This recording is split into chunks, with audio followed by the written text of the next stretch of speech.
नमस्कार दोस्तों, आइए यूपीएससी जीएस पेपर मेंस 3 में जो साइंस और टेक्नोलॉजी का प्रश्न आता है उसे देखने का प्रयास करते हैं। हमारा प्रश्न दिया है, विश्व भर में रोगाणुरोधी प्रतिरोध की वृद्धि में योगदान देने वाले प्राथमिक कारकों का विश्लेषण कीजिए।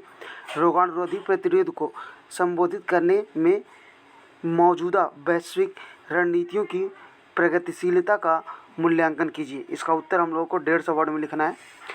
आप अपने उत्तर की शुरुआत ऐसे कर सकते हैं कि रोगाणु प्रतिरोध से अभिप्राय रोगाणुओं, फॉर एग्जांपल जीवाणु, वायरस, कवक, ये सब जो होते हैं का रोग प्रतिरोधक औषधियों के विरुद्ध प्रतिरोधक क्षमता विकास से है, जिससे दवाएं इन पर अप्रभावी हो जाती हैं। WHO ने AMR को शीर्ष 10 स्वास्थ्य खतरों की सूची में स्थान दिया है।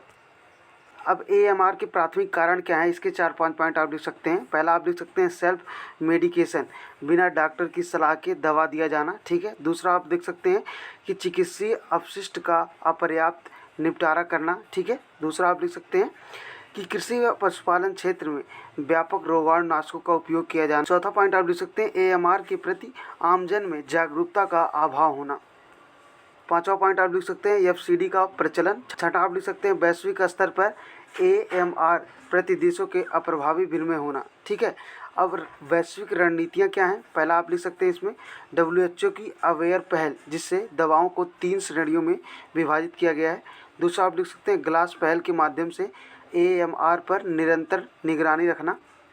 तीसरा पॉइंट आप लिख सकते हैं AMR विरुद्ध राष्ट्रीय व वैश्विक कार्य योजना। अगर हम प्रभावशीलता की बात करें तो इसके 4-5 पॉइंट आप लिखेंगे। पहला आप लिख सकते हैं राष्ट्रीय स्तर पर क्रियान्वयन में अंतराल। दूसरा आप लिख सकते हैं सीमित स्वास्थ्य सुविधा पहुंच, जिससे स्वयं दवा लेने पर विवश लोग होते हैं, ठीक है। जैसे अफ्रीकी देश हो गए, वहाँ पे काफ़ी इस तरह की स्थितियाँ विद्यमान हैं, भारत में भी है। दूसरा आप लिख सकते हैं कि प्रभावी जागरूकता कार्यक्रम का अभाव। चौथा पॉइंट आप लिख सकते हैं चिकित्सीय अपशिष्ट निस्तारण पर वैश्विक नियमों का अभाव, ठीक है।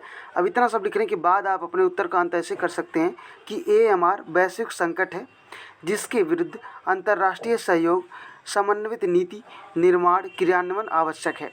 Thank you so much for watching this lecture.